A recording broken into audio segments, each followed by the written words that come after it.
Bom, pessoal, bom dia. Hoje é a nossa aula aqui de 21 de agosto. Hoje nós estamos continuando aqui com o nosso contratos de leasing, né, que é a continuação da aula passada, tá? Bom, nós tínhamos parado aqui na última aula, nós falamos até o método do custo e hoje a gente está falando, então, vamos iniciar aqui a partir da mensuração de passivo, a partir desse ponto, né? Bom, então, continuando aqui é o seguinte, ó, então quando a gente tem esse passivo de arrendamento, é importante lembrar que esse nome ele deriva de, digamos, algum ativo que você alugou, algum ativo que você arrendou. Então, aí uma sugestão, né, uma coisa que eu sugiro para as pessoas é que na hora que você for montar o seu plano de contas, ali no seu passivo, você pode criar lá, por exemplo, empréstimos e financiamentos, e você pode ter um outro grupo ali, você pode ter um grupo de, vamos falar assim, você tem lá empréstimos e financiamentos e dividir, você tem um grupão, vamos falar assim, você divide em 3 grupos, empréstimos, financiamentos e passivos aqui de arrendamento, tá? Porque ali você teria esse passivo de arrendamento, você teria todos os contratos de leasing ali, né? Banco A, locador tal, né? Aluguéis a pagar, enfim. Basicamente você poderia fazer isso e ficaria bem interessante, porque aí você está atendendo aqui a esse CPC. Uma coisa que muita gente faz para colocar esse passivo de arrendamento é colocar aluguéis a pagar mesmo. Aí coloca lá, vamos falar assim, como fornecedor, fica no aluguéis a pagar. Tudo bem, se você fizer isso, tá? Não tem problema. Porque aqui, como nós estamos falando de um passivo de arrendamento, a não ser que seja leasing direto mesmo, você está fazendo um contrato de leasing.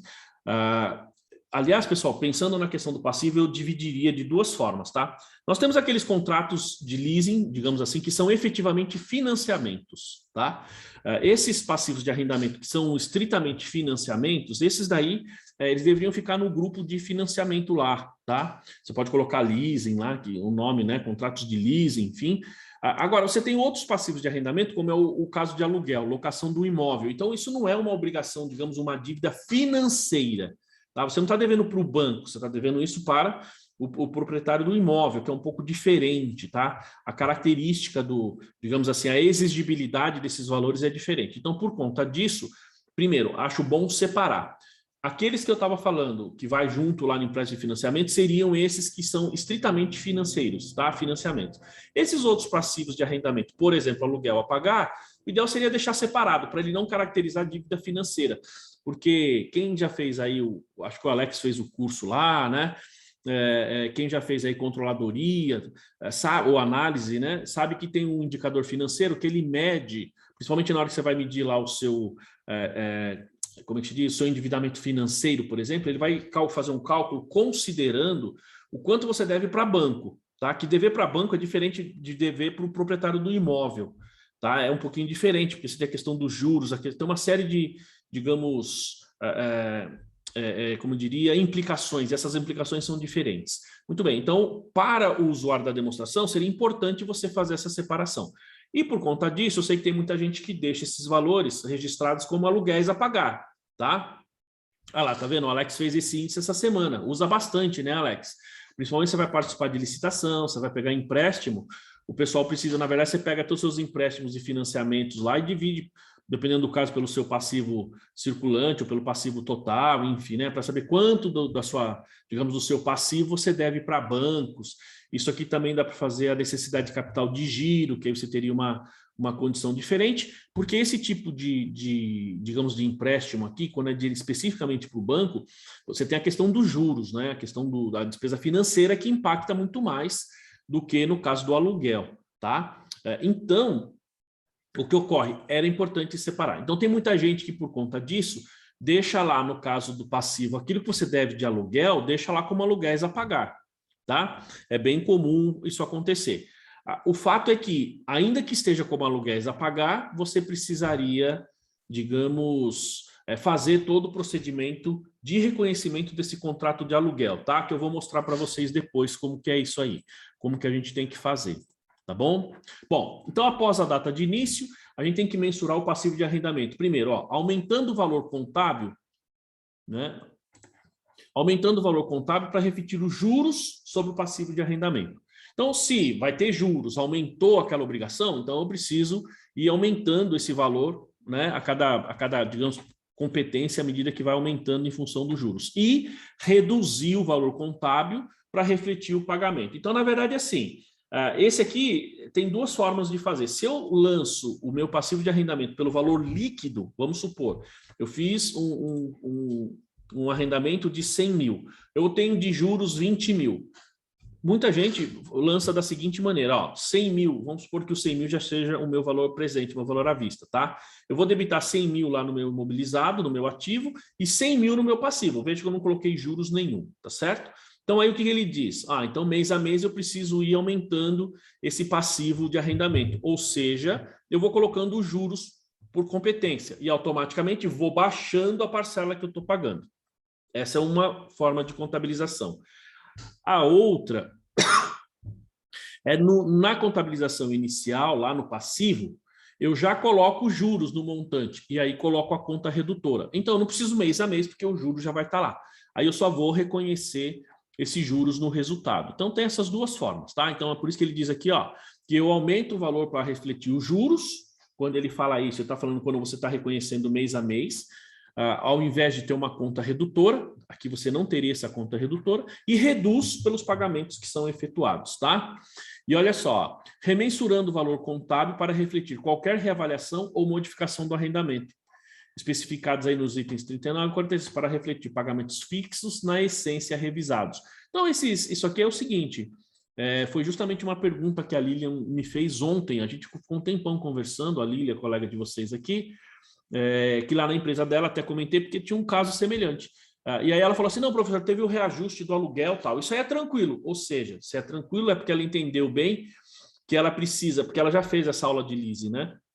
Ela precisa reconhecer, mudar o valor do passivo e mudar o valor do ativo, porque você tem um contrato de aluguel, você estimou um certo valor. Quando chegou no ano lá que teve o reajuste de aluguel, eu preciso mudar o meu ativo e mudar o meu passivo. Por quê? Porque você tem uma nova... um novo valor, digamos assim, de contrato, você tem aqui uma remensuração do valor contábil, tá? Então, isso é o que a gente precisa fazer a cada mês. Ou melhor, a cada mês não, isso aqui vai acontecer a cada ano, né?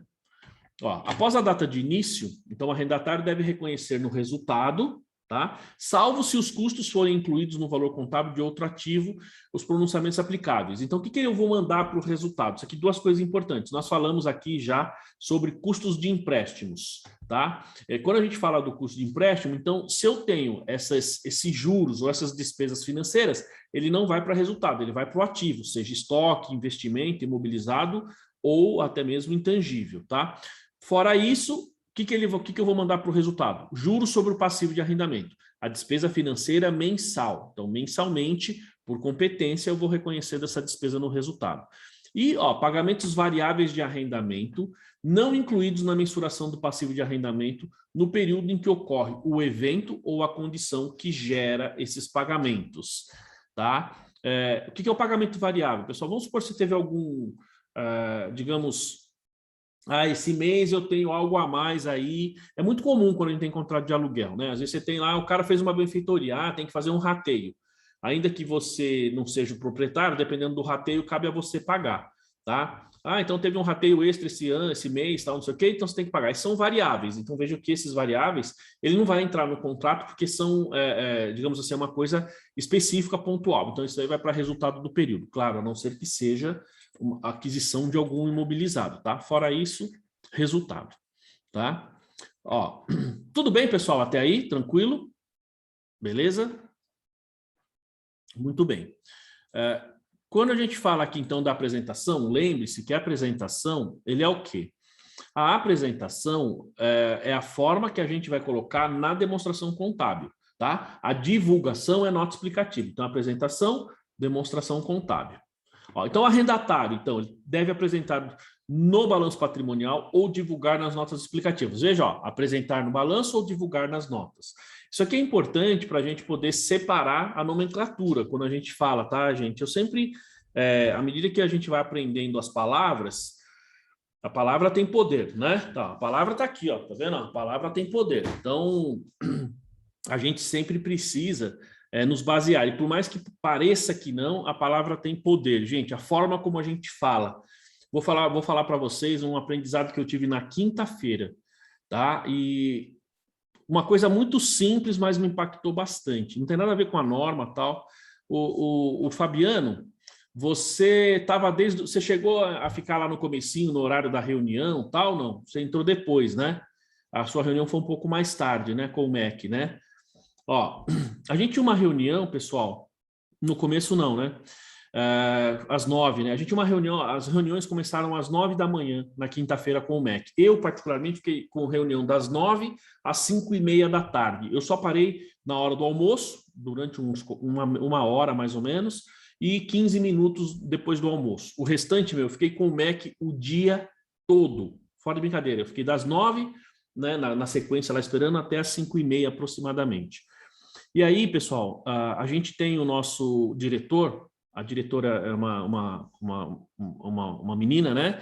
Muito espetacular, conhece muito, impressionante. E o nosso diretor, que já é professor lá, meu, cara, ele é corregedor lá, aposentado, coronel da Polícia Militar, né? Corregedor, aposentado, tal. Cara, meu, você precisa de ver, conversa com o cara, é muito legal. O cara conta cada história, né? Enfim. Aí ele falou o seguinte: o que acontece, pessoal? A reunião com o MEC estava marcada inicialmente às 9. Eles entraram, acho que 10 horas, 10h30, um negócio assim. Porque teve problema lá no link do MEC. Enquanto isso, a gente lá na tensão, né, esperando eles entrarem, os avaliadores. Aí, quando foi entrar, né, um pouquinho antes de entrar, aí ela mandou uma mensagem, né, avaliadora, que ela estava em Blumenau e o outro estava no Paraná. Ela falou assim: ó, pessoal, me desculpa, a gente não conseguiu entrar ainda, nós estamos tentando falar com o MEC. Não sei se isso vai agregar alguma coisa para vocês, mas agregou bastante para mim. Aí o professor falou assim: ó, pessoal, vou falar uma coisa para vocês. Falou ali para a nossa diretoria, né, que estava ali, e eu, né, da coordenação. Falou assim: ó, a gente nunca deve pedir desculpa se você chegar atrasado, tá? Principalmente o professor. O professor chegou atrasado, não pede desculpa pelo atraso. Agradece pelas pessoas terem te esperado, mas não pedir desculpa porque você chegou atrasado. Ele falou assim: quando você simplesmente vai lá e pede desculpas, você cria uma obrigação com a outra parte. Porque nesse caso você não tem uma obrigação, né? Quando você simplesmente agradece, então você reconhece o benefício que eles fizeram, mas sem criar uma obrigação com o terceiro. Meu, esse negócio ficou na minha cabeça, né? Então, não sei nem, acabei até perdendo, mas enfim, fica aí o conhecimento, essa dica que achei muito, muito interessante, né?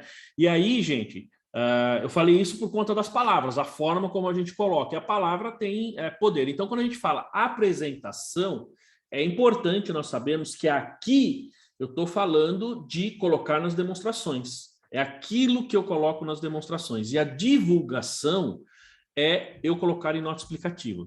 Tá? Então, vou divulgar nas demonstrações. Não, você não vai divulgar, você vai divulgar nas notas. Tá? No balanço você apresenta. Então, essa nomenclatura faz diferença, tá? Pelo menos para mim. Bom, então, ele tem que apresentar no balanço ou divulgar na nota. Ó, os ativos de direito de uso separadamente de outros ativos. Então, vamos lá. No seu ativo imobilizado, você tem esses direitos de uso, né, esses contratos de arrendamento. Então, seria interessante você ter lá, por exemplo, móveis, utensílios, máquinas, equipamentos, ativos de direito de uso. E ali você vai lá colocar contratos de aluguel, bens que tem leasing, tal, não sei o quê, separados, tá? Pode ver que a norma aqui, ele não está falando precisa, ele está falando aqui, ó, arrendatário deve, tá bom? Aí você vai falar assim: puxa, mas vai dar um trabalho. Eu tenho veículos que são contratos de leasing e outros que não são. Vou contabilizar separado? Bom, olha só. É interessante que você contabilize separado. Se você não fizer isso na apresentação, você vai ter que fazer na divulgação. Ou seja, você vai ter que colocar na nota explicativa. E aí, na minha opinião, acho que fica mais difícil você controlar isso na nota explicativa do que controlar isso lá numa conta contábil específica, num grupo específico. Fica mais fácil você visualizar, fica mais fácil para o usuário entender quando ele olhar a demonstração, tá? E fica mais fácil, assim, na minha opinião, fica mais fácil o controle, tá? Então, você precisa separar, ó. E se o arrendatário não apresentar ativos de direito de uso separadamente no balanço, então o que eu devo fazer? incluir ativos de direito de uso na mesma rubrica que aquela que os ativos subjacentes correspondentes seriam apresentados se fossem próprios. Então, veículos. Eu tenho veículos alugados. Tá? Então, como eu não tenho uma conta separada de veículos de arrendamento, né, ou um grupo de ativos arrendados, por exemplo, aí eu vou colocar dentro do grupo de veículos. Tá? Ó, e divulgar quais rubricas no balanço incluem esses ativos de direito de uso. Consequentemente, vejam que aqui, ó, se eu for colocar esse item 1 e 2, fica mais difícil o meu controle. Tem que ter um controle à parte bastante complexo. Enquanto que, se eu estiver fazendo isso direto no meu plano de contas, então quem está no escritório contábil aqui sabe a dificuldade. Você pega ali o Alex, por exemplo, que tem departamentos específicos, tal. Mesmo na parte contábil, você tem bastante gente trabalhando, e ali você fala assim, não, essa pessoa cuida dessa área, esse aqui cuida do patrimônio e tal. No escritório contábil não é assim, vocês sabem. Né? Ou numa empresa pequena, não precisa ser nem ser escritório contábil. Você pega uma empresa muito pequena, você não tem essa característica. E aí o que acontece, meu amigo, você vai ter que ter um controle à parte bastante, não vou dizer complexo, mas tem que ter um controle à parte muito bem feito, porque senão você vai se perder aqui, você não vai conseguir divulgar isso de forma adequada. Tá? E outra, ó, os passivos de arrendamento, então, separadamente de outros passivos, é o que eu falei para vocês. Você coloca lá, empréstimo e financiamento, aí você separa empréstimo, financiamento, passivos de arrendamento, um grupo à parte. Por quê, pessoal? Porque as pessoas conseguem identificar o quanto você tem lá de obrigação, mas que, na verdade, é um passivo de arrendamento. Tá? Ó, se o arrendatário não apresentar separadamente no balanço, ele deve divulgar quais rubricas incluem esses passivos. De novo, se eu não separo na demonstração, eu preciso, então, colocar em nota explicativa, que, na minha opinião, dá um pouquinho mais de trabalho.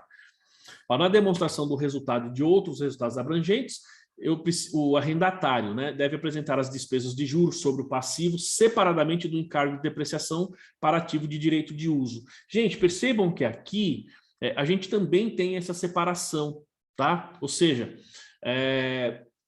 aliás, deixa eu fazer uma pergunta, gente. Eu até vou projetar aqui um slide aqui, né? Deixa eu ver. Bom, é claro para vocês como que a gente tem que hoje pegar um contrato de aluguel e registrar? Não é simplesmente pegar mês a mês e lançar para despesa de aluguel, aluguéis a pagar, não é assim que é feito. Ou melhor, não é assim que deve ser feito, tá? A gente precisa fazer aqui uma tabela price para esses registros. Então, não é simplesmente pegar débito, despesa de aluguel, aluguéis a pagar, depois no pagamento. Não, não é mais feito assim, desde janeiro de 2019. Então, a gente precisa fazer essa atualização, tá? Eu não sei se todo mundo já está fazendo dessa maneira, tá? Mas, de qualquer forma, eu vou mostrar para vocês como a gente vai ter que fazer esse registro. E por isso que ele está dizendo aqui, ó, que na demonstração de resultado e de outros abrangentes, o arrendatário, né, que é quem está pegando o aluguel, quem está pegando o imóvel, o bem, deve apresentar despesas de juros sobre o passivo separadamente do encargo de depreciação. Então, a gente precisa separar isso aí. Uma parte vai ser despesa de juros e a outra parte vai ser depreciação. Isso aqui, gente, claro que para fins fiscais você tem que separar tudo isso daqui, que isso aqui não é nada dedutível, tá? Isso aqui é indedutível para fins de imposto de renda no lucro real. Ó, despesas de juros sobre o passivo de arrendamento, então são um componente de despesa financeira, tá? E aí lá o CPC 26 requer que seja apresentado separadamente na demonstração de resultado e outros resultados abrangentes, se for o caso, tá? Então você vai lançar como despesa financeira, você tem um grupo lá específico antes dos tributos, é lá que a gente tem que lançar isso. Ó, e no fluxo de caixa, então o arrendatário deve classificar. Ó, isso que ele está falando, pessoal? Ó, aqui, ó, opa, esse primeiro aqui, balanço. Aqui ele está falando DRE e aqui ele está falando fluxo de caixa. Pode ver que ele está falando as 3 demonstrações na sequência. Ó, pagamentos à vista para a parcela do principal do passivo de arrendamento dentro da atividade de financiamento. Ou seja, aquilo que você pagou lá com relação como diria, a esses financiamentos, então esses pagamentos eles vão entrar dentro do financiamento, atividade de financiamento. Aliás, pessoal, deixa eu fazer uma pergunta aqui para todos aí, né? Então, o Alex e acho que a Janaína, se não me engano, fizeram as aulas de fluxo de caixa lá atrás, né? Acho que vocês fizeram, né? Mas, de qualquer maneira, pessoal, quem de vocês aí fez, né, Alex? Quem de vocês aí sabe fazer fluxo de caixa? Faz o fluxo de caixa direitinho. Todo mundo sabe fazer, não? Acho que eu fico aí na base dos 60%, 70%. 60, 70. Quem mais? Bom, a gente vai... Professor, a Darlene tem dificuldade, aqui né? na Fala, empresa, Alex. aqui na empresa, um gerente, há muito tempo atrás, aqui, ele deixou um suporte de fluxo de caixa muito bom. É muito bom. Você mata o fluxo de caixa, assim, rapidinho. Um suporte? Como assim? Não entendi. É um suporte de fluxo de caixa. No Excel. Ah, sim, sim, sim. Você fala vamos falar assim, uma planilha básica já. Uma planilha de Excel, é isso. A gente chama de Você só suporte. vai alimentando. Muito bom. Muito bom. Você pega ali as variações, a própria planilha já te dá a variação. Aí você só olha a conta e só tem que saber se ele vai ser atividade de financiamento, operacional, investimento, ajuste. Rapidinho. Ontem mesmo eu tinha que fazer uns 5 fluxos de caixa pelo suporte, eu matei rapidão. Então, você lembra aquela planilha que a gente viu? Então, Darlene, eu tenho, na verdade, tá? Você lembra, Alex, quando a gente fez aqui na aula, que eu mostrei a planilha, é parecida com aquela que eu usei? Aquela foi o que desenvolvi. Aquelas, né? Porque tem várias, né?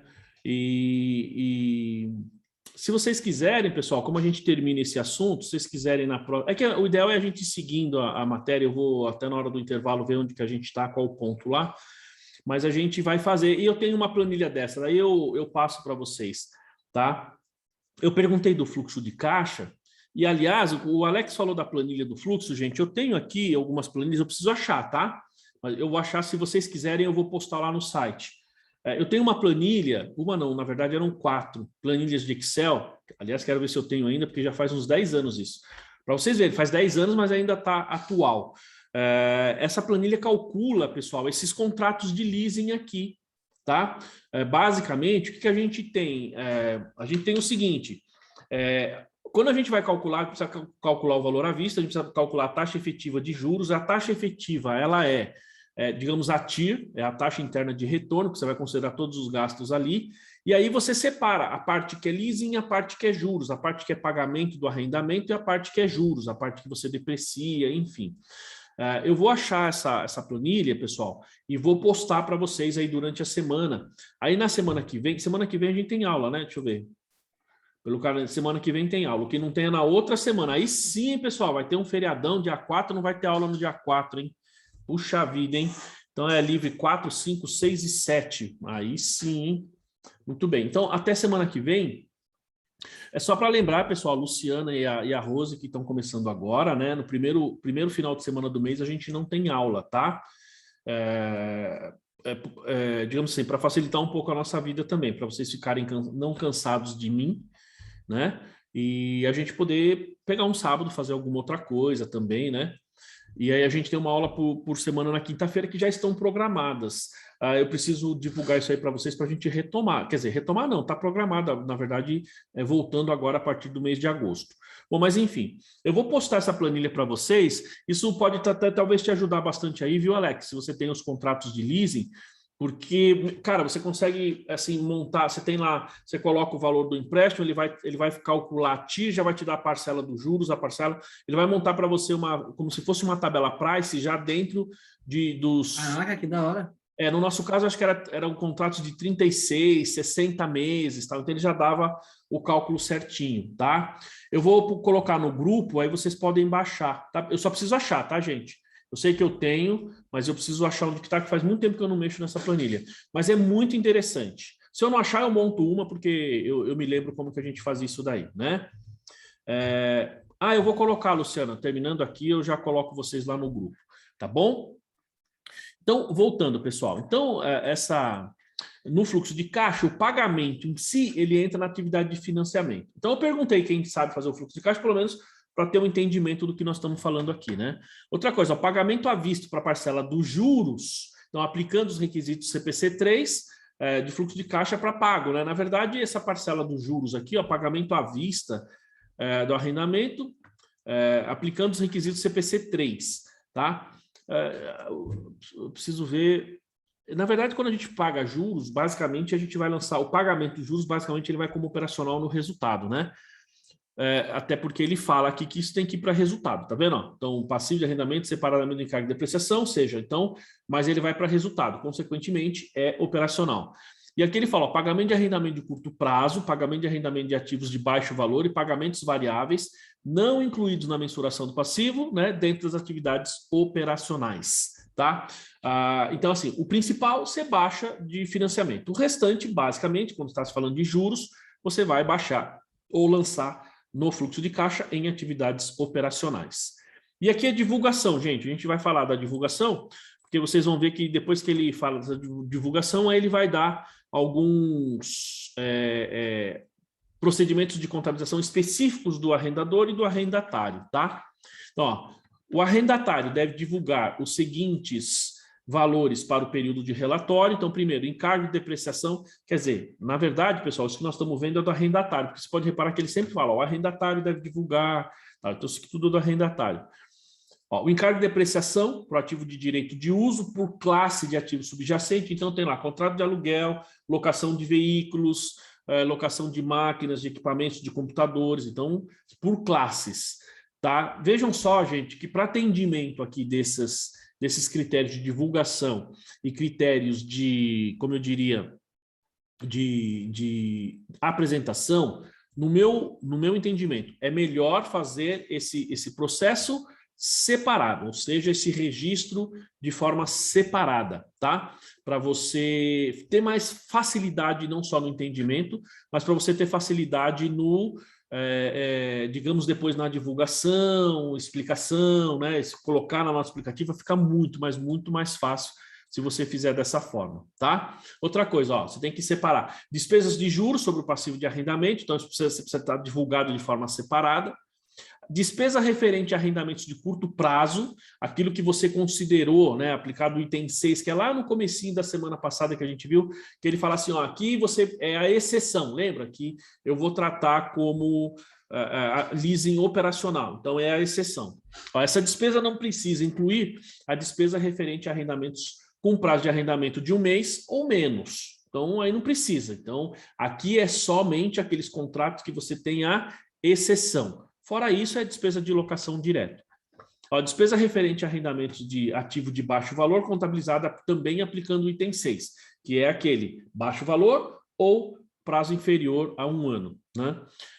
Ou até 1 ano. Essa despesa não deve incluir despesa referente a arrendamento de curto prazo de ativos de baixo valor, né? Ou seja, quando o valor é muito baixo, tal, enfim, e é um período muito curto, 1, 2, 3 meses. Se você tem baixo valor, mas ele é um período superior a 1 ano, que seja, mas é de baixo valor, aí você tem que divulgar, tá? E aí divulgar, gente, é nota explicativa, tá? Nota explicativa. Esses itens que nós estamos vendo é nota explicativa. Ó, despesa referente a pagamentos variáveis de arrendamento, não incluída na mensuração dos passivos. Ou seja, o que é essa despesa variável? Muitas vezes você teve ali uns juros a mais, você teve uma despesa adicional ali em qualquer parte ou qualquer momento. Vamos supor que esse valor de arrendamento você pode até ter um desconto ali no aluguel, ou você pode ter que pagar uma taxa a mais, digamos, de reforma, de pintura, ou qualquer outra coisa dentro do imóvel. Isso, teoricamente, mexeria no valor do seu aluguel naquele mês, mas é pontual. Então, isso aí são despesas que tem que ficar separado e lançada no resultado, né? E divulgar. Ó, receita decorrente de subarrendamento de ativo. Então, se você tem lá um imóvel que você subloca esse imóvel, consequentemente, você precisa, então, divulgar isso, tá? Saída de caixa total para arrendamento, então, o total que você pagou. Adição a ativos de direito de uso, então, se você acrescentou algo mais naquelas contas. Ganhos ou perdas resultantes de transação de venda e retroarrendamento, né? Quando você pega o bem aluga e depois você pega de volta, enfim, né? Seria algo mais parecido com o drawback, um negócio assim, tá? Então, se tem um ganho ou perda nesse tipo de operação, era muito comum isso aqui, você pegava o seu carro, fazia um contrato de leasing, né, mas continuava usando, pagava e depois pegava de volta, é esse tipo de operação. Então, isso, se houver ganho ou perda, então você precisa divulgar isso. Valor contábil de ativo de direito de uso ao final do período de relatório por classe de ativo. Veja que ele começa falando, ó, encargo de depreciação, tal, depois ele fala, ó, pagamento, enfim. Deixa eu só ver aqui, ó. Então, aqui a gente começa com o arrendador, mas basicamente são todos os itens que a gente tem, assim, pensando em termos de aluguel como arrendatário, tá? Lembrando que quando eu faço isso daí, pessoal, quando eu coloco eu faço essa divulgação, a gente pode fazer tabelas, né, muito parecidas com aquelas tabelas que a gente usa no ativo imobilizado. Para quem atende auditoria sabe muito bem como a gente está falando. Tem uma tabela que você vai colocar os ativos, você já está separando por classe. Você coloca o saldo inicial, aí você coloca lá perdas por não sei o quê, depreciação, juros pagos, parcela paga. Você pode montar uma tabela e aí você vai ter o saldo inicial, as variações todas e o saldo final. Fica bem fácil montar isso daí, certo? Fica bem, digamos, bem simples, bem objetivo, tá? Até aí, pessoal, tudo bem? Tranquilo ou não? Alguma dúvida, alguma coisa? Tranquilo? Beleza. Então, vamos lá. Aqui a gente começa a falar, então, do arrendador. Aqui é a outra ponta. Aqui é quem está cedendo o imóvel. Basicamente, o que a gente viu até agora foi do arrendatário, que é o cidadão que está recebendo. Aqui é quem está cedendo o imóvel. Então, o arrendador, ó, o arrendador deve classificar cada um de seus arrendamentos como arrendamento operacional ou arrendamento financeiro. A mesma coisa que o arrendatário. Então, isso aqui não muda, tá? Eu preciso identificar ali qual dos dois, se é financeiro ou se é operacional. O arrendamento é classificado como financeiro se transferir substancialmente riscos e benefícios. De novo, isso aqui é indiferente, porque isso aqui é uma classificação, digamos, é um conceito, vamos falar assim, universal. Seja para o arrendador, seja para o arrendatário. Transferiu riscos e benefícios, operacional, financeiro. Não transferiu, operacional. Agora, eu preciso hoje lembrar que praticamente todos a gente considera como, em tese, você transfere os riscos e benefícios e tem aquelas exceções no item 6 lá, que a gente falou, curto prazo e valor baixo, tá? O arrendamento é classificado como arrendamento operacional se não transferir os riscos e benefícios inerentes à propriedade, tá? Mas, de qualquer forma, pessoal, quando você tem esses dois itens, ele vai ser operacional ou financeiro. E eu, arrendador, eu vou contabilizar de forma diferente. Se eu considerar ele como financeiro ou se eu considerar ele como operacional, eu vou considerar contabilmente de forma diferente, tá? Nós vamos ver aí. Ó, o fato do arrendamento ser arrendamento financeiro ou operacional depende da essência da transação em vez da forma. Pessoal, a gente já falou isso, vem falando isso sempre. Contabilização, registro, entendimento, considerando a essência sobre a forma, tá? Então, eu preciso ver a essência da transação e não a forma, não aquilo que está no contrato. Não é necessariamente o que está no contrato que vai fazer com que eu reconheça, digamos assim, aquela obrigação, tá? Porque o contrato pode falar uma coisa, mas na prática você tem outra, tá? Ó, a seguir exemplos de situações que individualmente, ó, ou em combinação, normalmente levariam um arrendamento a ser classificado como financeiro. Então, veja, nós vamos ter aqui, ó, acho que 5, né? Isso.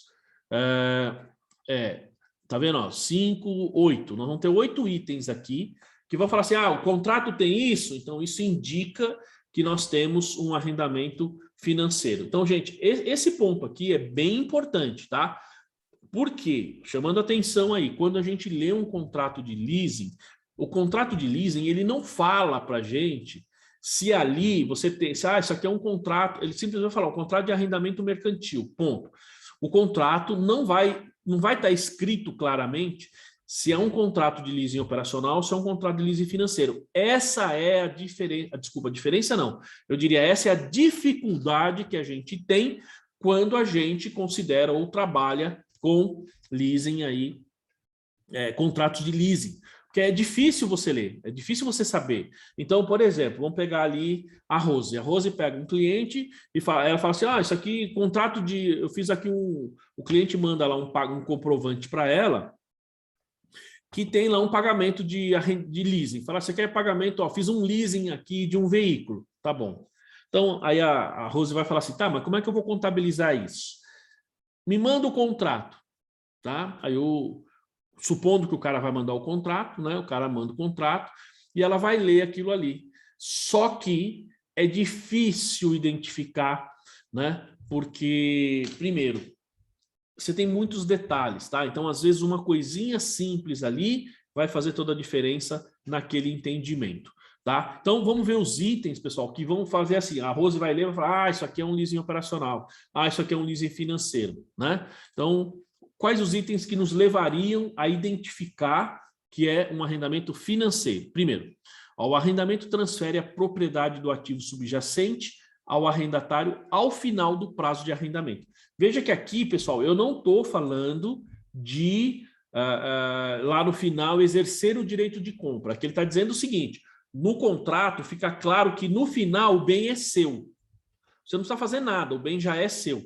Se tem cláusulas desse tipo no contrato, ali ele já está dizendo para você que os pagamentos que você está fazendo ao longo do tempo, eles já são, uma parte está pagando pelo contrato de aluguel e a outra parte você já está pagando pela aquisição do bem. Então, quando chega no final, o bem já é seu. Você não precisa exercer direito de compra, nada disso. Quem já comprou carro aqui financiado por meio de leasing, é exatamente isso que acontece.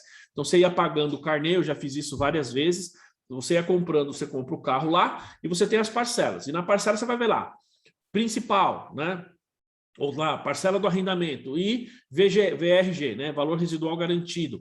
E ali, aquele valor residual já é o que você está pagando no final. Quando chega no final, você simplesmente paga, muitas vezes não precisava nem fazer nada. A própria financeira já transferia para o seu nome lá, pelo menos já tirava lá do contrato, você só fazia o documento para tirar a alienação ali do documento. Tá? É exatamente isso que esse ponto A está nos dizendo. Tá? O B, o arrendatário tem a opção de comprar o ativo a preço que se espera que seja suficientemente mais baixo que o valor justo na data em que a opção se tornar exercível, para que seja razoavelmente certo, na data da celebração do arrendamento, que a opção será exercida. Ou seja, então se você, veja só, não está pagando durante o contrato, tá? Mas você tem lá no seu contrato, você tem a opção de compra no final. Só que a gente tem que levar em consideração, pessoal, o seguinte, veja só. Normalmente, se você vai comprar lá no final e fala assim, não, tá, então eu aluguei o bem para você, agora eu vou vender. Vamos supor que seja... Então, eu vou ver quanto vale aquele bem e te vendo, ou seja, pelo valor justo, tá? É o valor que o mercado compraria ou eu venderia, beleza. Só que aqui ele fala, que espera seja suficientemente mais baixo que o valor justo. Por quê? Porque o objetivo aqui é deixar claro que parte, ou pelo menos uma parte desse valor justo que você pagaria lá no final, você já pagou durante o contrato, e você só vai pagar um valor meio que simbólico no final do período, né? Fala assim, estou comprando esse bem agora. Não, você já comprou ele, agora você só está pagando, digamos assim, uma pequena diferença. Então, nesses casos, quando o valor que você paga lá no final, o valor residual lá no final, garantido, ele é abaixo ou bem abaixo do valor justo, então é um arrendamento financeiro, tá? Arrendamento financeiro. C, o prazo do arrendamento é equivalente à maior parte da vida útil econômica do ativo subjacente, mesmo se a propriedade não for transferida. Percebe, gente? Isso aqui também é importantíssimo, porque vamos pegar o exemplo da Rose. O cara fez um contrato de locação de um veículo, mandou para ela o contrato. Então, ele não fala ali se vai pagar no final ou não. Não tem cláusula disso.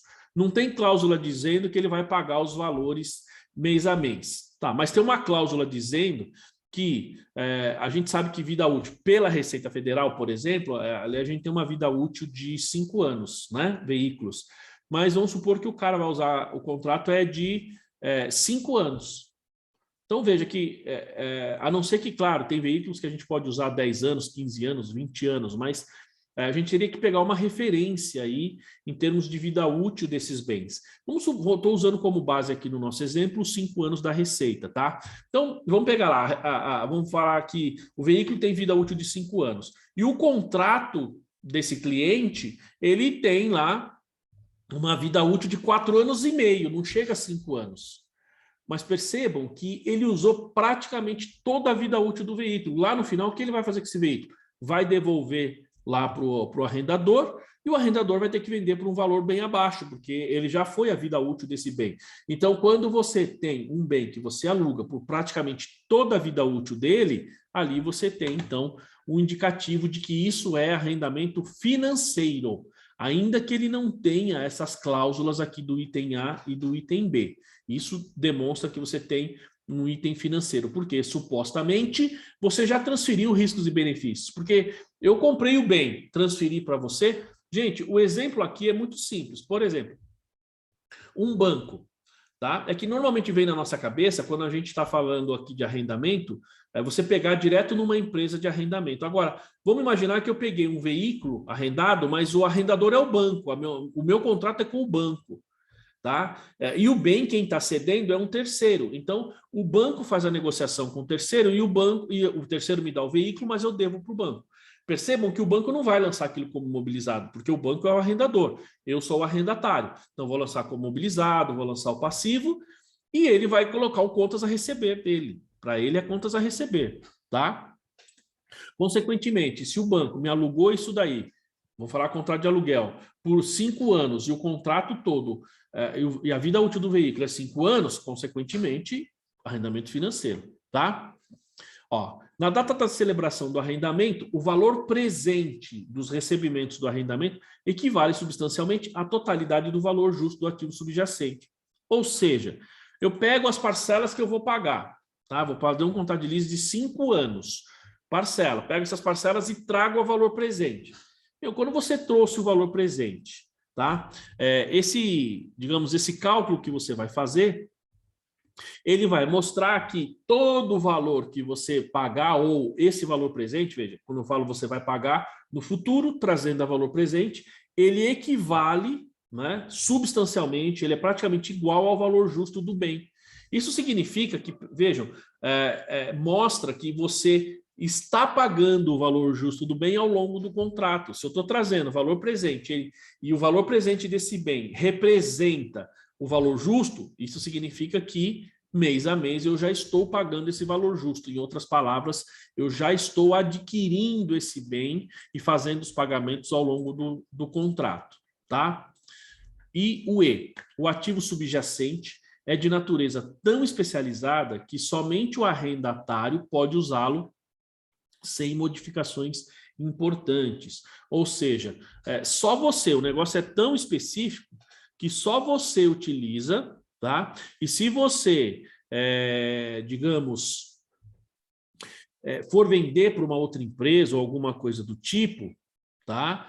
A pessoa vai ter que fazer modificações substanciais ali naquele ativo. Então, se houver essa característica, ativo passivo, desculpa, leasing financeiro, tá bom? Pessoal, esses são os primeiros. Dúvidas até aí desses itens? Não. Tranquilo? Dúvidas? Pessoal, esse CPC aí é pior que o 20. Alex, esse CPC aqui, cara, vou ser bem sincero, eu acho ele bem difícil. Acho ele bem difícil, tá? Porque é muito detalhe. Ó, os que eu acho bem complicado, tá? O 20 eu não acho tanto, tá? Embora, como você mesmo falando, tem muita gente que realmente considera ele difícil, tá? Porque tem muitas nuances, é muito detalhezinho. Eu acho este aqui difícil e acho 4, o contrato, o ativo intangível. Por quê? Esses CPCs, pessoal, essas normas, sabe, é muito assim, ó, se tiver uma vírgula, já muda o conceito, já muda a classificação daquela norma. Então, realmente, como o Alex está falando, e eu concordo, é mais complicado, é mais difícil mesmo. Este aqui não é um CPC fácil, não é uma norma fácil.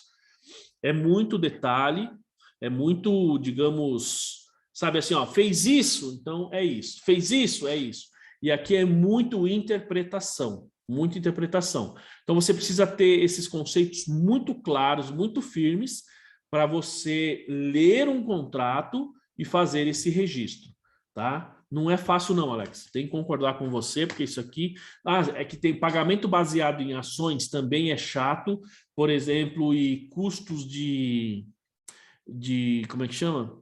Puxa, esqueci o nome do CPC agora, da norma, mas ele fala do custo de emissão de ações, Esse também, porque eles têm uma carga, digamos assim, terminologia e conceitos muito financeiros, sabe? É muito de quem mexe com empresa de sociedade anônima. Tá? Então, quem não está nesse segmento tem realmente dificuldade de entender as normas. E essa aqui não é muito diferente, não. Tá? Muito bem. Ó, então, vamos para o próximo aqui. Ó, indicadores de situações que... Aqui ele está falando, ó, assim, exemplos de situações, não sei porque faz de novo, mas que individualmente ou em combinação também poderiam levar o arrendamento a ser classificado como financeiro. Então, por exemplo, se o arrendatário puder cancelar o arrendamento, então o arrendatário sou eu que estou pegando bem, puder cancelar o arrendamento, as perdas do arrendador associadas ao cancelamento são arcadas pelo arrendatário. Então, por exemplo, tem um contrato de leasing, né, um contrato de arrendamento mercantil, eu sou o arrendatário, eu que peguei o bem. E eu posso ir lá e cancelar o contrato a qualquer momento. Ah, mas isso pode gerar perda, tá? Pode gerar multa, pode gerar gastos para manutenção desse bem, qualquer coisa do tipo. E qualquer perda que tiver, eu, arrendatário, eu cancelei o contrato, eu assumo essas perdas. Eu tenho que fazer essa recondução. Uma vez tendo que arcar com esses pagamentos, então a gente classifica como arrendamento financeiro. Ó, ganhos ou perdas provenientes da flutuação no valor justo do residual são gerados para o arrendatário, tá? Isso aqui também, ó, por exemplo, na forma de desconto do aluguel, que seja equivalente à maior parte dos rendimentos de venda no final do arrendamento. Então, o que acontece? Eu tenho lá o valor justo, né, do valor residual, ou seja, como a gente falou, é o VRG, o valor residual garantido. Então, isso é baseado no valor justo. E esse valor justo ele pode ter flutuação, eu posso gerar ganho e perda. E uma vez que ocorra essas variações e eu, arrendatário, eu assumo, né, essas diferenças, essas flutuações, então isso nos indica que nós estamos falando de um arrendamento financeiro, tá? Um arrendamento financeiro. E se o arrendatário tiver a capacidade de continuar o arrendamento por período secundário com o aluguel, com um aluguel que seja substancialmente menor que o aluguel de mercado. Então, aqui também nós temos outra situação que é assim. Então, vamos supor que você faz o arrendamento por, sei lá, 5 anos, tá? Terminou o contrato. Então, por algum motivo, você classificou ele como ele é operacional, tá? Como a gente disse, basicamente, nesse caso, ele teria aqui como ser financeiro, né? Mas aí, ao invés de eu devolver o bem pro arrendador, o que eu faço? Eu faço um aluguel secundário e o valor do aluguel é muito baixo, bem abaixo, inclusive, do valor de mercado. Então, eu estou pagando um valorzinho. Muitas vezes, pessoal, as pessoas podem querer fazer isso para lançar lá como despesa de aluguel, como leasing, para ter digamos assim, um benefício fiscal, né? Mas o que não seria certo. Mas se eu tivesse a característica, então eu tenho que reconhecer aquilo no meu ativo, ou seja, é um passivo, é um contrato de leasing financeiro. Tá bom, pessoal? Bom, vejam que nesses casos aí, a maior parte das operações que a gente tem, eles nos levam a leasing financeiro. A gente teria alguma coisa aqui para considerar como leasing operacional? Pode reparar que é bem pouco, tá? A maior parte do que a gente fala aqui, ó, é classificação como financeiro, tá? Como leasing financeiro. Ó, e quando que eu faço, então, essa classificação? A gente pode pegar o contrato do cliente, o certo é assim, ele fez a operação, no escritório é difícil isso, porque muitas vezes a gente vai ver essa operação quando chega o pagamento lá para a gente, né? Chegou o pagamento, aí a gente consegue identificar. Mas a gente tem que lembrar o seguinte, que quando a gente está fazendo esta classificação como operacional financeiro, isso tem que ser no início. Tem que ser ali, tipo, antes do primeiro pagamento, na verdade, na celebração do contrato, tá? Quando a gente já deve fazer essa classificação. Ó. Então, a classificação do arrendamento é feita na data da celebração do arrendamento e é reavaliada somente se houver modificação. Então, se você fez um contrato por 5 anos, na data que você celebrou o contrato, você já sabe as cláusulas, teoricamente, estou falando você, porque o dono lá da empresa, o pessoal do financeiro, ou o responsável lá por fazer essa operação, ele vai fazer, ele vai conhecer. E isso vem para a contabilidade, vem lá para a controladoria, contabilidade, e automaticamente eu preciso conhecer e saber isso no momento da operação. Mas olha só, pessoal, veja um comentário do Alex, tá? O Alex está numa empresa grande, tal, que tem os departamentos, ele fala sonho meu, né? Eu acho que eu poderia ampliar isso aí, Alex, é sonho nosso, né? Porque quem vai fazer isso normalmente são pessoas que não estão ligadas lá à contabilidade ou controladoria. E essas pessoas fazem essas operações, meu, você só vai saber, né, Alex, quando chega ali a guia para você pagar. Ou classificar. No meu caso, a guia nem chega para mim, né? Já chega lá, pago, já está tudo feito. Exatamente. Você olha, surpresa. Fala, o que é isso aqui? Exatamente. Na verdade, na conciliação, né? O cara faz chega lá, porque ele já é ERP, o cara no financeiro pagou, ou quando ele chega para você, como que a gente vai parametrizar essa operação, né? Aí chega para você lá, e nesse momento que você vai saber, mas o contrato já foi celebrado.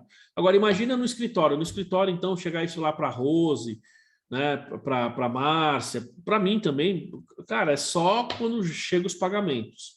Então, nesses casos, não tem jeito. Chegou lá o pagamento, você identificou, você faz o lançamento contábil, tá?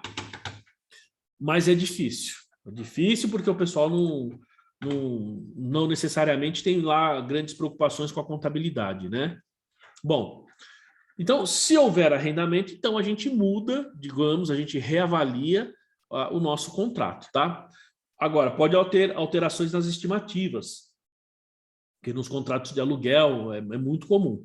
Por exemplo, alterações nas estimativas da vida econômica ou valor residual do ativo. Isso é, como disse, dependendo do bem que você está adquirindo, isso é muito comum. Ou alterações nas circunstâncias. Por exemplo, inadimplência por parte do arrendatário. Não originam nova classificação do arrendamento para fins contábeis. Tá? Então, quando você mudou a estimativa, você vai classificar essas diferenças aí como esse pagamento a mais ou a menos, enfim, como despesa, como resultado de forma geral, mas isso não quer dizer que você está reclassificando ou reavaliando o contrato. A reclassificação, essa reavaliação do contrato, a gente tem que fazer e aí você vai ajustar tanto ativo quanto passivo. Só reforçando que eu estou falando reavaliação do contrato. A gente não pode fazer reavaliação de ativos, tá? É uma reavaliação do contrato, porque você tem uma situação nova, digamos assim, tá? Que são exceções. A gente não tem reavaliação do contrato, por exemplo, de leasing todos os anos. Isso não vai acontecer, tá? Nem deve. Aqui a gente entra no arrendamento financeiro, tá? E depois ele vai falar um pouquinho do arrendamento operacional mais para frente, tá? Não são muitos, a gente está quase acabando, pessoal. A gente está quase acabando. É bom que, na hora que a gente finalizar aqui, a gente já entra em outra norma, hein? Aí sim, hein? Aí vocês vão querer me matar, né? Mas, vamos lá. Então, vamos falar aqui do arrendamento financeiro. O arrendamento financeiro, então, é aquele que a gente já viu que transfere riscos e benefícios. Vamos ver aqui. Então, como é que eu reconheço esse arrendamento? Primeiro, na data de início, o arrendador deve reconhecer os ativos mantidos em arrendamento financeiro em seu balanço patrimonial. Então, evidentemente, eu, arrendador, eu sou a pessoa que estou concedendo o bem, eu vou manter isso no meu balanço. Perfeito. E deve apresentá-los como recebível ao valor equivalente ao investimento líquido no arrendamento. Muito bem, pessoal. O que quer dizer isso? Como é que eu vou contabilizar? Eu sou o arrendador e eu fiz um arrendamento para a Luciana. Muitas vezes a gente vai fazer esse contrato com o banco, tá? Então, o que o banco faz? Na verdade, é assim. Vamos supor que eu fiz um contrato de arrendamento de um veículo, tá? E eu fiz essa operação, sei lá, com o Banco Itaú, por exemplo. Então, o que ocorre? O Banco Itaú, ele vai pagar a financeira e vai me dar o veículo. Pagar a financeira não, pagar a concessionária autorizada e vai me dar o veículo, tá? E eu estou devendo para o banco, eu não estou devendo para a concessionária. E veja o que o banco faz. Ele faz um investimento lá nesse veículo, certo? Então, ele vai, claro, a gente vai ver o que é investimento bruto, o que é investimento líquido. Então, o banco pagou a concessionária, este veículo nem foi para o banco, já veio para mim direto, e tecnicamente o banco vai receber isso de mim. Então, o banco, gente, Por se tratar de um leasing financeiro, o banco nem vai reconhecer isso no imobilizado dele, tá? Ele vai reconhecer como recebível. O que é o recebível? Contas a receber. Então, o banco vai debitar contas a receber e crédito caixa banco, digamos assim, que ele pagou à concessionária, tá? É isso que basicamente, digamos, o banco vai fazer. Então, que é o arrendador, tá?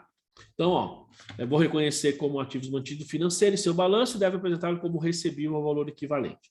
Ah, mas eu já tenho esse bem, tá? Eu já tenho e estou vendendo, né? Estou fazendo aqui um contrato de... Eu comprei o bem justamente para alugar. Uma locadora de veículos, por exemplo, ela compra o bem com a finalidade de locação.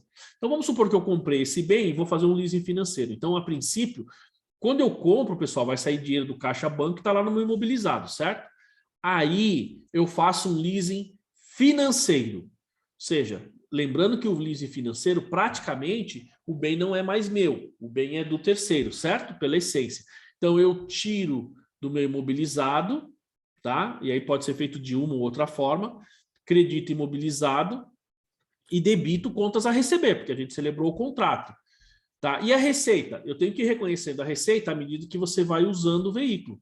Agora, se de repente eu considero como uma venda como um todo, né? Vamos supor, porque tem essa situação também. Eu reconheço a receita de venda e coloco ali como contas a receber. Também posso fazer dessa forma, tá? Vai ter teria mais de uma opção aí. Mas vamos avançar aqui, ó. Bom,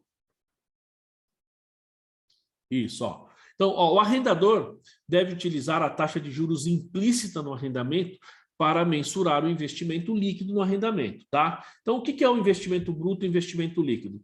Bom, o investimento bruto é o valor que ele vai pagar lá no que seria o valor do bem, ou que ele pagou, só que o arrendamento líquido aqui que ele fala, pessoal, investimento líquido, arrendamento não, investimento líquido, é quando você tira a taxa de juros. Por quê? Vamos supor, eu paguei esse bem 100 mil, só que ali tem juros, né? Então, esse é o meu valor bruto. Quando eu tiro os juros, eu tenho o valor líquido do arrendamento, tá? Se a gente olhar o slide anterior, eu falo, ó, o arrendador deve reconhecer os ativos mantidos, tal, e deve apresentá-los como recebível pelo investimento líquido, certo? Por quê? Porque a outra parte, os juros, pessoal, vai ser receita financeira. Então, uma parte que faz parte da venda do ativo e a outra parte é a receita financeira. Por isso que eu tenho que reconhecer esse ativo pelo meu investimento líquido e não pelo bruto, tá? Agora, a gente também tem as mensurações subsequentes. Como eu disse, são essas revisões que a gente faz aí no contrato, ou, isso seria uma coisa, e a outra, como que eu vou, digamos, mensurar esse ativo e passivo quando eu vou fechar o meu balanço, tá? No momento posterior. Ó, o arrendador, então, ele deve reconhecer a receita financeira ao longo do prazo de arrendamento.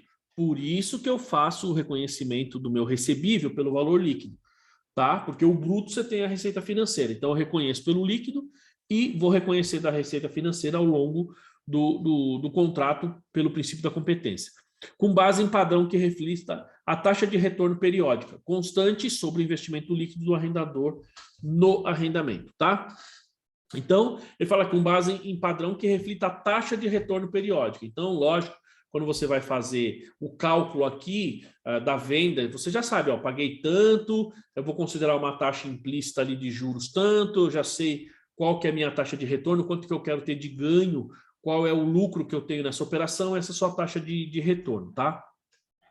Mas, via de regra, pessoal, para simplificar o entendimento, é assim, eu vou reconhecer pelo valor líquido e mês a mês, quando a gente faz o contrato de leasing, já vem isso aí, a gente já sabe muitas vezes pelo contrato quanto que eu vou ter que pagar. E aí, efetivamente, eu vou reconhecer a receita financeira, tá? Ó, o arrendador objetiva alocar a receita financeira ao longo do prazo do arrendamento de forma sistemática e racional, competência, mês a mês, e, gente, mantendo um critério, por isso que ele fala de forma sistemática e racional, tem que ter um critério para isso, tá? Então, basicamente, de um lado, eu faço aquela tabela price para eu poder reconhecer digamos assim, as despesas financeiras e pagar o principal. Do outro lado, tem que fazer algo parecido para reconhecer a receita de forma sistemática, para eu saber mês a mês qual é a receita efetiva nesta operação, porque aqui nós estamos falando do arrendador, tá, gente? Aqui nós estamos falando de quem vai receber o dinheiro, tá? Ó, o arrendador, então, deve aplicar os recebimentos do arrendamento relativos ao período contra o investimento bruto no arrendamento, para reduzir tanto o principal quanto a receita financeira não auferida, tá? Então, quando eu faço meu investimento bruto, eu vou ter lá o principal, que está pelo líquido, e a receita financeira, que os dois, então o líquido mais a receita financeira me vai dar o investimento bruto, tá? E o investimento bruto é o valor do bem, né, total que você reduziu. Só que aqui uma parte você abate, a outra parte vai ser receita financeira, certo? Ó, o arrendador deve aplicar os requisitos de desreconhecimento e redução ao valor recuperável do CPC 48 ao investimento líquido no arrendamento. Ou seja, pessoal, desreconhecimento e valor recuperável é quando você tem perda, você tem lá o seu investimento, tá? E esse investimento gerou perda, ou você testou pelo impairment, fez, né, o teste de impairment, e ele deu um impairment positivo, que a gente chama, ou seja, você precisa reconhecer uma perda, então eu preciso baixar o valor desse ativo, tá? Ou reduzir por conta do impairment, ou, dependendo do caso, baixar de vez esse investimento, se você não tiver nenhum tipo de, digamos, de certeza de retorno, tá? Então, como eu não tenho certeza de retorno, automaticamente eu vou lançar como despesa, ou melhor, como perda, tá? E o arrendador ele deve revisar regularmente os valores residuais não garantidos estimados, utilizados no cálculo do investimento bruto do arrendamento.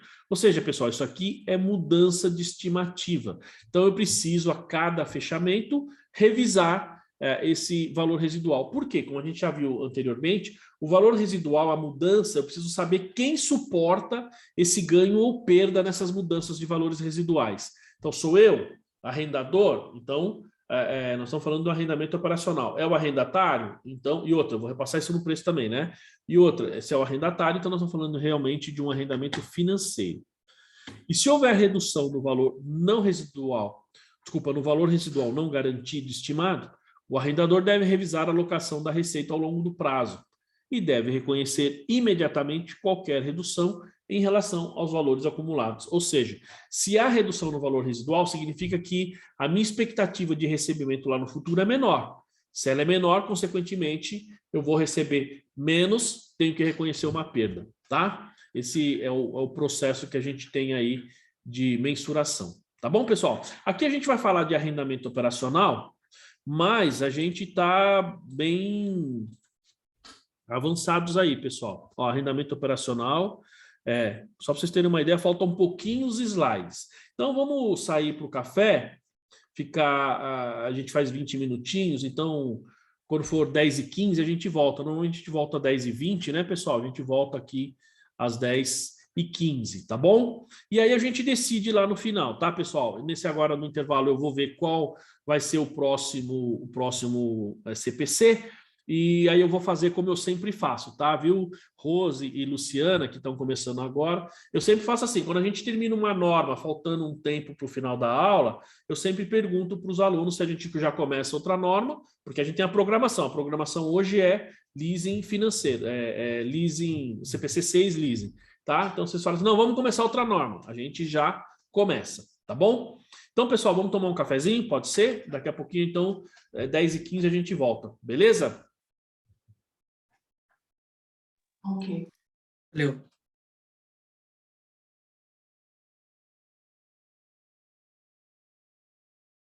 Eu vou sair da sala, tá, pessoal? Para poder converter o vídeo e o link é o mesmo depois para vocês entrarem, tá?